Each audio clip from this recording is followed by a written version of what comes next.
Welcome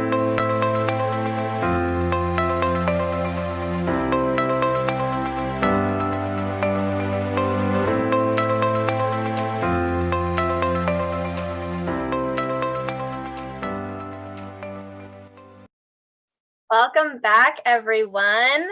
We are here on Mindset Teaching Outside the Box. We're your hosts, Jillian Willie and Eileen Edwards. And today we are talking about one of the universal laws, the law of attraction. So this is so powerful. Out of all of the laws of the universe, and we will be talking about a few of them over the course of the next few weeks, this is the most powerful, and this is the foundational one. So this is a really exciting episode. So the law of attraction states that which is like unto itself is drawn. And I know that sounds a little bit like, wait a minute, what? But what it's saying is what you are, what you put out, you get back. So think about it like a magnet. And that's what attraction, magnet, right? We know how magnets work. So essentially, we are magnets. Okay, we are always giving off energy. We are energy. Yep. So, and this can actually be measured too. But the energy that you're giving off is the energy that you're getting back. So we're going to be explaining what, we're going to give examples. We're going to be talking about this the whole episode. So by the end, this will make a lot more sense. But this is a really powerful one. And I want to, well, maybe I'll wait. I'll wait on that. Sorry, kind of trying to process here. But yeah, so basically everything that you think about, your thoughts are the most powerful energy that we have. So your thoughts literally run everything that comes into your life, and it controls your life. Your thoughts control your life, really. So whatever vibration your thoughts are at, that's what you're putting out. So that's what you're going to get back to you. So if you're thinking about things that make you happy, things that fill you with love and joy, things that make you feel really good, then you're putting off that high vibrational energy. So you're starting to attract things to you of the same energy, the same frequency. So whatever feeling it elicits in you, you're going to be attracting things, experiences, people, opportunities that will make you feel that same way. Same thing goes for negativity. If you are thinking thoughts that make you sad or frustrated or upset or disappointed, you are putting that out into the universe. Therefore, you're attracting to you people, things, experiences, opportunities situations that are going to make you feel that same way. That same level. That's like, I think a good way for people to understand when they first start is like, you feel like you woke up on the wrong side of the bed kind of a thing. And it's like, oh, I woke up and, I got up and this happened and then that happened and then this happened and that happened. And by the time afternoon comes, you're like, I should have just not gotten out of bed today. It's like that kind of a thing. It's actually a real thing. It's energy. It's like you said, it's something happens, how you react to that something that creates the next thing. It's just the vibration of that energy. It's like, oh, okay, you're at that state, like here's more of it, more and more and more and more. And so yeah, things do seem to spiral out of control, but it is an energy thing, and that energy is coming from our thoughts. We'll talk later about being able to like shift that, change that, but yeah. I know we have a lot of experience of that here. Yeah, that's why, that's a really good point. Why your morning can oftentimes dictate, how things go for your day. And it's also really helpful when when things happen to you, whether they're good or bad, reflecting on, well, why is this showing up for me? What did I think that brought this to me? Because here's what's so amazing about this. This is so amazing.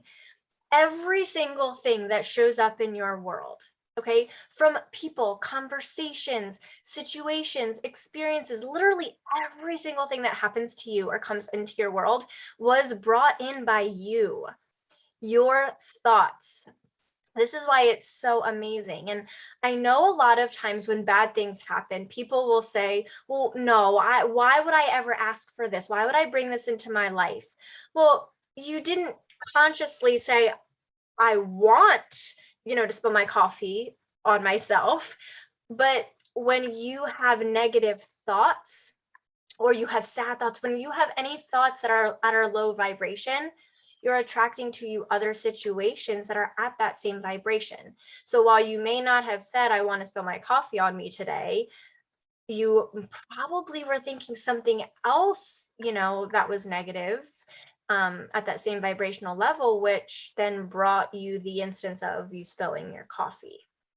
Yeah, because I know I've heard a lot of people say um, about, you know, like you can't blame this on the person, or you can't, these bad things happen and it's not their fault. I'm not saying like that someone is asking for this particular experience, but what happens, like you said, is that energy matches.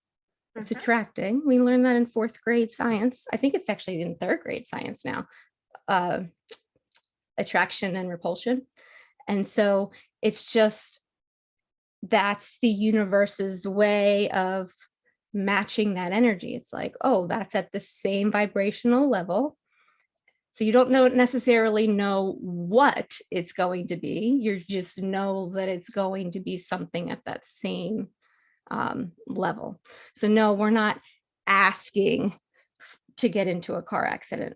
We're not asking to, fall off of our bike. But whatever energy that our mind, our thoughts are, conjuring up, the universe will find something that, matches it. And so we do have a part in that, um, always. Yeah. It's a hard thing to understand at first, and it's a hard pill to swallow. I know for me personally, but I am grateful for all experiences, because even these types of experiences that we're talking about, these so-called negative or low vibrational experiences, they're a learning tool, learning process, and foster growth. So positive and good and whatever you want to call it is great, and it's joyful and causes gratitude also, but grateful for the rest of it also. Mhm. Yeah, I love that, because it is so true that we do apply the negative and the positive, and we've talked about that before. But it is, I think it's really humbling when we can go back and think about that we truly, um, we attract everything, so nothing can be part of our life that we haven't attracted. So while it may feel, if if the bad things are showing up for us, it may feel like we don't want to take ownership, or it might feel icky. The good thing about this is you can change it, and you can start attracting good things to you, and it doesn't even have to be that hard. And it is a process, it is a skill to learn to control your thoughts. So it might be hard at first, but just like anything, the more you practice, the better you get, the easier it'll become. And you can get to a point that you are attracting to you just good things, or pretty much good things, and the bad things not so much, just by starting to control your thoughts. And we're going to give you some tips as to how to do that. But it is just a beautiful way to realize that we can control what happens to us. Yeah, and I like to say with my kids, because we used to talk about the law of attraction um, months and months ago, but um, I found that they had trouble um, like making a connection, even though they're of an age where they've had that discussion about attraction. But um, we'll say thoughts become things. So when things are kind of spiraling out of control, we talk more so about our thoughts, and that those thoughts can attract things, not necessarily always things that we plan for. Sometimes it's, the universe's way of attracting whatever it is that we think we're asking for, but it comes in a different form. But we talk about those thoughts, and something that's really helped that you actually have brought up, Jillian, something that's really helped my daughter when we were having a lot of trouble with this. She was attracting all kinds of difficult experiences because of her thoughts, her obsessive thinking over some negative things. And we started using that tool of saying cancel. And it has really, really helped her. It's not that the thoughts aren't going to come up. It's like, oh, there it is again, but cancel and then replacing it. And so she'll just say cancel, and then she'll say like an affirmation after that's, positive, and then move on with her day. She was going on a trip. I don't know if I brought this up on the podcast before, but she was going on a trip that she was really scared about. She was only going to be gone for like 3 days, and she was going to be with her father. So it wasn't like it was just she was having a connection to mommy issue. And she said, I must have said cancel like 1,000 times in the car. She said, but I just kept doing it. I just kept doing it. She had so much fun. She was away for 3 days. She had so much fun. She was so grateful. But that drive, it was like 3 hours, that drive. She said, I must have said cancel like 1,000 times. She's like, but it worked. See, and that's okay. Like, that's so good that she didn't give up. She persisted. She committed to, I'm going to, use this strategy to turn my thoughts around, and she attracted a really good time. Yeah, she's So like, it could have gone the opposite. cancel. This is going to be fun. She's like, then cancel. I'm going to have so much fun. But she said, I must have said it 1,000. Oh, good for her though. She didn't come back That's home. the power of it, Yeah. And it is really helpful to say cancel. And, that's a good segue into one of the strategies that I have to share. It's really helpful, really, to just start being aware of what you're thinking, because you can choose, regardless of what we think. We think we don't have a choice. We think bad things happen, I have to react negatively, but we don't. So take data. This is what I started doing, and it made it fun. So if you take data in your day and you look at your day as an opportunity to just see, well, what do I like in life and what do I don't? Because that's what we don't realize it, but that's what we're supposed to do. We have all of these different experiences that come at us, and the purpose is so that we can find what we enjoy and what we don't.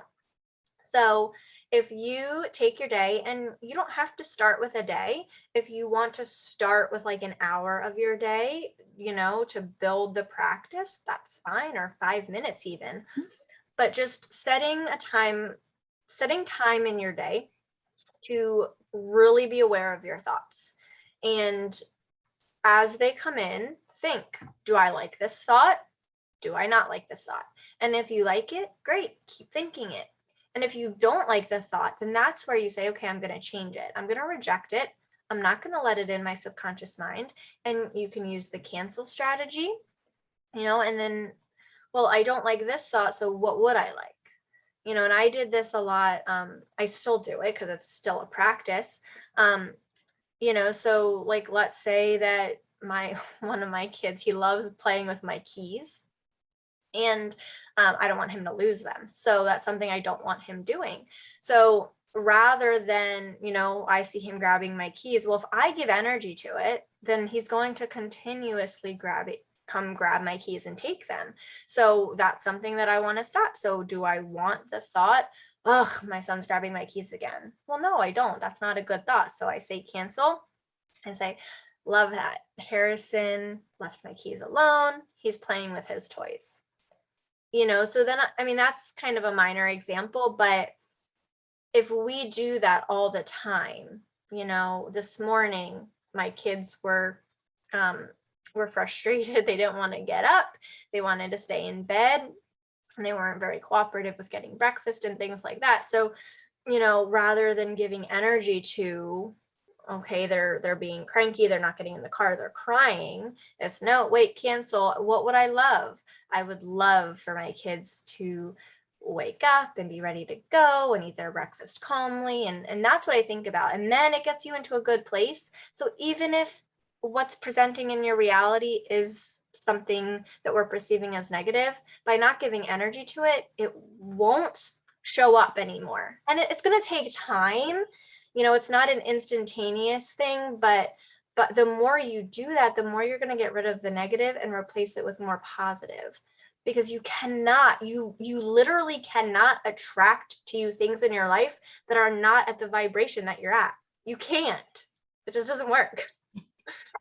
Yeah, and I think even if it takes time, that's good. But something that I noticed, even if what we would, I guess the word is prefer, doesn't happen at that moment, you find that your reaction to what is happening is different. And so maybe they don't like just get in the car, but you find that you're more patient and you're, making it a more positive experience rather than being, reactive and short. And so I find that even that canceling and affirming, like that process, can help you in the moment. Um, and then it just progressively gets better. Uh-huh. Yeah, that's a good point, because you can't control, when it comes to other people, you can't control other people, but you can control how you react and how you feel. And you're right. Your feelings are that reflection of how you are, not what the person is doing. But I will say too, over time, like your energy, that positive energy will go out to the people around you. So it will influence. I'm not saying that it'll necessarily, solve all their problems for them, but it does help. So you might find that things change, but you're absolutely right that how you react and how you feel will be the big difference there in those situations. And in a good way, like when I started this journey, I asked myself a lot, well, how do I know what vibration I'm in? So if I'm trying to live in this high vibration, how do I do it? Well, the beautiful thing is that we have a built-in guidance system, and that guidance system is your feelings. So if you feel good, then you know that you're in a high vibration. And if you feel any negative feeling, then you know you're in a low vibration. And when you're in those low vibrations, you're not in alignment with yourself. So you're entertaining a thought that does not align with who you really are, with your soul, with what your soul finds joyful and wants to do. So same thing when you're feeling really good, you're in alignment with your soul and what your soul really wants to do and feel and be here for. So really listen to our feelings. I know we've talked about in past episodes that we don't always sit back and listen to ourselves, and our feelings are so powerful. That's what they're there for. They are the guidance system.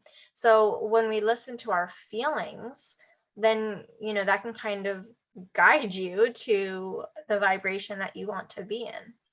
Yeah, and we've talked over the last few weeks about meditation, but even like meditation and just mindfulness practices can really, really help with that. When we're doing meditation and even just the idea of being mindful in general, you are checking in with your feelings, you're checking in with your emotions, you're checking in with how your body feels, you're checking in with your thoughts. So that's something you brought up a couple minutes ago. Like if you have some sort of practices in place, um, It could be once a day. It could be throughout your entire day, which is kind of where I'm at right now. It could be twice a day, 3 times a day, whatever it is. If you have some type of practices in place where you're checking in with the way that you feel, both emotionally and body sensations, and um, what your thoughts are, then you're going to be able to determine where your energy is at, where your like your energy level, vibration, that whole, you're going to be able to figure out those things that you really want to be aware of. You don't want to be going through life without even realizing that all of this stuff is going on, because you just get more and more of what you already had. um, but yeah, I think that just reinforces for me how important it is to have some type of practice in place. Mhm. Oh my gosh, 100%. I completely agree. It makes a world of difference. And I even feel it on the mornings. I know I've talked to you before, Eileen, that I'm trying to set my morning meditation, and sometimes I'm just so tired. I'm like, I can't get up today. So I don't always do it every single. I do it in my day, but it's not always the first thing I do. And I want to get into that being the first thing I do consistently every day. And I do notice a difference on the days when I take the time to do that. Like my day starts off at a high vibration. So it helps, whereas the days that I don't, and I'm just kind of humanizing my day is actually how I think about it. I'm just jumping into the mechanical doing my day. It's different. And I have to work a little harder sometimes to get myself into the vibration. So it does make a difference. Yeah, and that, I like how you use the term like humanizing. It's like the things that we've all been trained or conditioned or to do, just getting through the day. But why should we live life just getting through the day? It shouldn't be like that.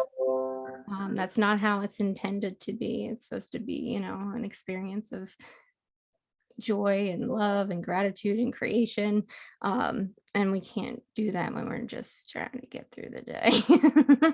I know even me, I mean, I'm a teacher, so we're not in session right now, but um, I know that there are days where I'm like, oh my gosh, like if I could just get through this challenging day.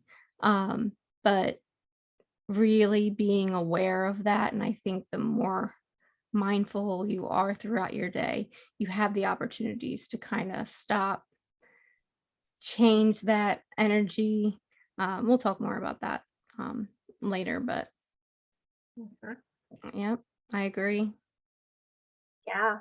Earlier in this episode somewhere, I was saying that we're here to figure out what we love, when I was saying to kind of use the day as a way to collect data on what you love and what you don't love. Mhm. Um, so we're here to figure out what we like and what we want. And then we're supposed to use our bodies to enjoy it. Because, when you take away the body, all you have is the soul, right? When you take away the mind and the body, right, you have the soul. So the soul is an energy, is just energy, right? So the Mhm. soul can't experience the worldly manifestations, if that makes sense. So we're here to have this experience, and we have the human vessel that we have, the body, in order to live that out and to enjoy it. So if your love is to be at the beach, that's my personal love. I want to live at the beach. So that's in alignment with what I want. So I'm supposed to use my body to enjoy being there, use my senses, right? Use those humanly aspects that I have to be able to enjoy that. And that goes for anything. It goes for, for loving people, not just having things, whatever you're doing, whatever your passion is, as far as, a job is concerned, or the people you spend your time with. I mean, it's all of it. Anything that you enjoy, you're supposed to find that and then use your senses to enjoy it. Life doesn't have to be as stressful and chaotic and crazy as we have made it. Yeah. Absolutely.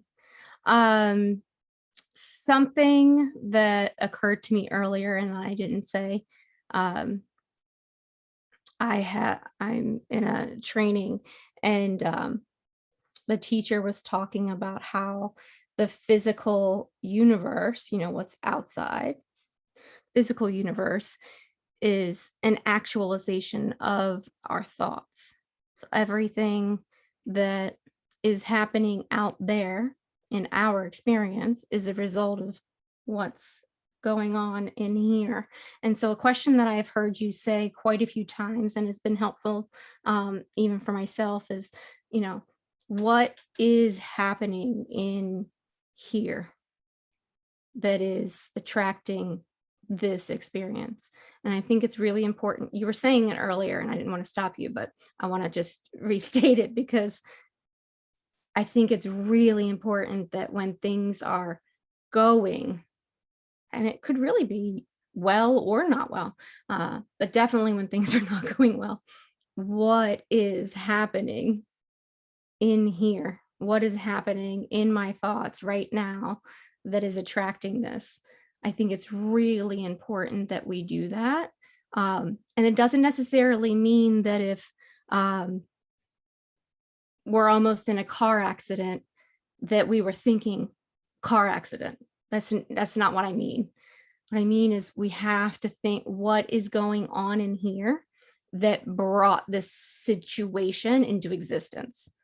There has to be something.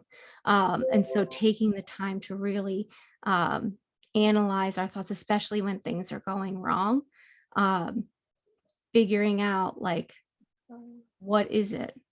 Um, so like when my kids are fighting and like arguing with each other, I've been trying to be really present and ask myself, okay, what is going on in me? I'm not blaming on them, but like, what is going on in me right now that this is my experience? And it might be that I'm just really doing too many things at one time and I'm scattered and I'm feeling, kind of lower vibration because I'm just all over the place, and it's coming out as the two of them kind of in that same chaotic space. And so I think that's a good practice to kind of be like asking ourselves. Mhm. Yeah. Yeah, absolutely. And my cousin was telling me a story that when he got his first luxury car, he had it for 2 weeks before he got in a car accident. And his first thought was, what did I do to attract this to me? And he realized that, he had been talking to my aunt, his mom, and he had a negative view of luxury cars. So then he started thinking about that. He took on her energy, and that was what was playing through his mind is, oh, luxury cars are bad. So then he got into a car accident and he was fine. It was nothing bad, but he attracted that situation to him. Mhm. And we do that a lot too. We take on other people's energy, and therefore we take on their vibration. So I think that adds another layer to it, because think about all of the people we interact with, and everyone is giving off their own energy, and everyone has their own thoughts and feelings and beliefs and all of that. But something to really think about is when you have a conversation with somebody, trying not to give your energy to their negativity if that's what they're putting off. So I know I did this all the time being a teacher. People come to Mhm. you, to us, right? With, oh my gosh, this parent did this, or oh my gosh, can you, believe this student did this today? And then you talk about it and you feed it into it and you give energy to it. So that situation is going to grow. So that parent is going to continue to be the way they are. That student's going to continue to act X, Y, and Z way because you're giving energy to it. But then that brings your own vibration down, because now you've spent all this time thinking about this negative situation. So then your vibration lowers. And it wasn't even your situation, to begin with. And you're just taking it on from somebody else. So I think that's something to think about too, is to be really aware when you're talking to people, or even like watching TV shows. There are so many shows, the news. I don't do that. For one, but watching like crime shows, or whatever. I'm not saying that they're bad. I mean, I love I don't love the news, but I love, those shows, like thrillers and things like that. But then, if you can internalize that vibration, and you can take it on as your own if you think about the things that happen in the TV show too. It's everywhere. You just have to be so aware. And I think we also have to be aware. I think I might have talked to you about this weekend about this. We have to be aware that everything exists in us. Everything that can exist, it already exists. Mm-hmm. And so when we have these experiences, we're having them, we're in that space with that person at that moment. So like another teacher coming, to me to get, to vent or to get advice about whatever, like that feeling that he or she is having already exists in me. It's already there. Like I have that in me already. And so they come, and that's what I'm going to connect with that. And so I think it is really important that we protect ourselves. Doesn't mean you're going to say sorry. Like you might hear them out, but then, all right, thank you. And, I'm sorry to hear that, or whatever it is, but then coming right back to yourself and clearing and cleaning that up for yourself.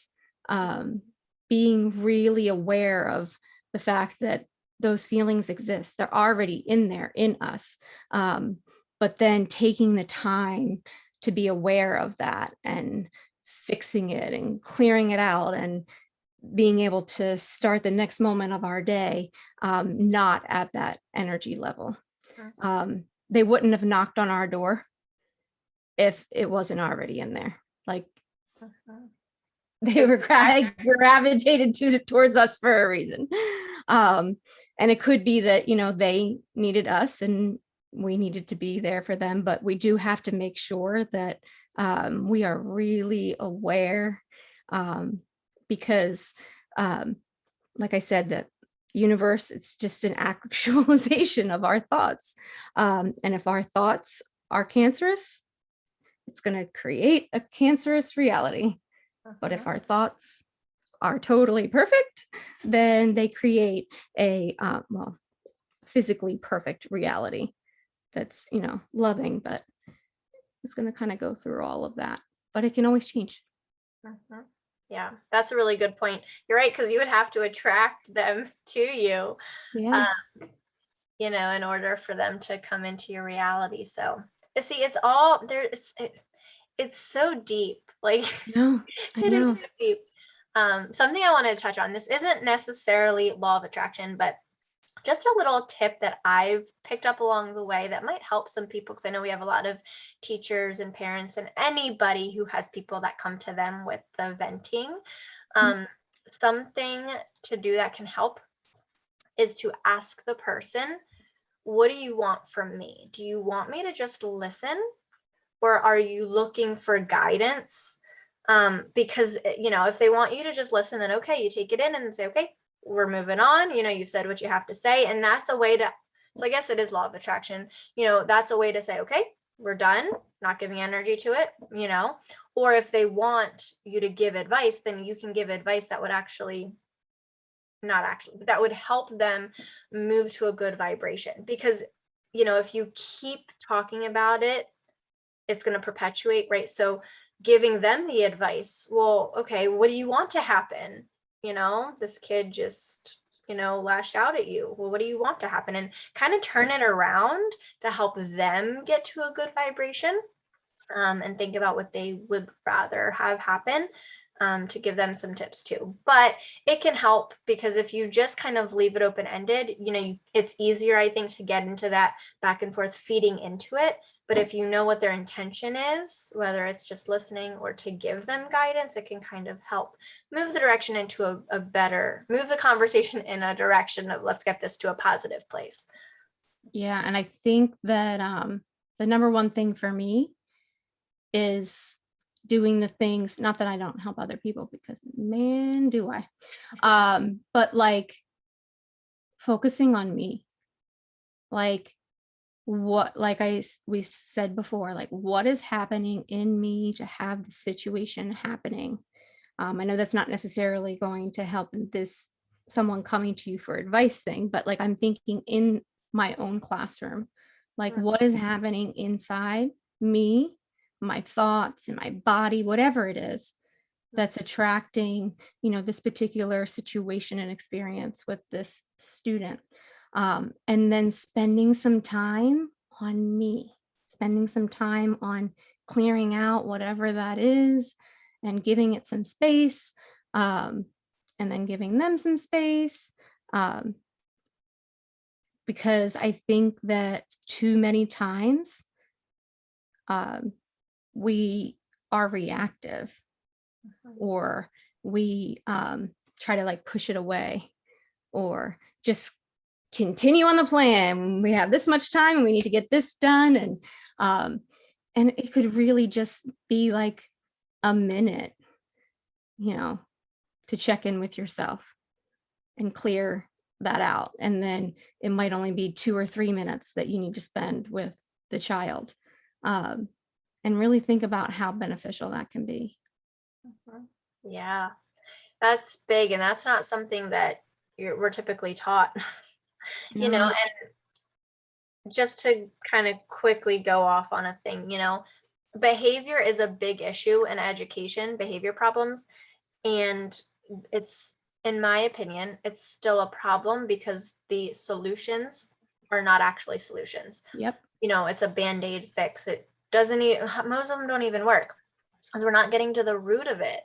The root of what's actually happening for the child, because they have their own beliefs and their vibration that they're attracting things, and everything, just like we've been talking about. And then we are too. I mean, we are all connected. We're all attracting. We all have our own beliefs. We're all, intermingled in that way. Mm-hmm. So when you take the time to get to the root of it, then I think with this information, everything that we're teaching, it's a game changer for the way that education can go for kids, for parents, for everyone, the way that your life can be. Think about it. If you're only attracting things that you love, I mean, no brainer. I mean, I'm not saying it's easy. I'm just saying, if that's something everyone is aware of, that we are bringing everything into our own reality by our thoughts, and we start teaching how to control your thoughts and how to live in a high vibration, this is the foundation for living a life you love. Mm-hmm. And I like the idea of it being like a mirror, like a reflection. So if our outer self is like already existing in here, like we have to make sure that we're really taking a close look at ourselves, and so that what we see in that reflection is something that we desire, and not something that we're trying to avoid or get away from or end. Yeah, that's that. Absolutely. I love that too. It's helpful to think about. So we are going to start wrapping up with this episode. Before we do, I want to just share one more last thing about what makes this a universal law, because I know we have a lot of laws, like the law of gravity and, physics, and like, all those different laws, right? But this one is a universal law, and we're going to be sharing a couple other universal laws over the next few weeks as well. But what makes this universal is that the law of attraction is in effect no matter where you go, no matter who you are, there is no exemption. So whether you're here on Earth, whether you're on a different planet, whether you're in space, whether you're in a different dimension, it doesn't matter. It is always in effect. Whereas the laws that we have here on Earth that are, for example, the law of gravity, right? That law, we know here on Earth, that is a thing, but we know that if you go to the moon, there is no gravity. So that law is specific to certain places. It's not true everywhere. It's not universal. So from a universal standpoint, those laws are actually agreements because they're agreements for certain areas, but they're not universal everywhere you go. So I just wanted to point that out, what that means. And it can kind of help just to know that this is true for absolutely everyone. And it's even true for inanimate objects. And I had some examples and I totally forgot them, but for everything, because it's just attraction. Yeah. So Eileen, anything else before we wrap up? No, we'll go into the other laws over the next few weeks, as well as having a few visitors over the next few weeks. We will have this episode released on the podcast and on our YouTube channel on Wednesday. I can really think of right now. And not to forget to join the Facebook group so you can talk with the other followers. Yep. All right. Awesome. Well, we are so grateful for everyone, and we'll see you next time.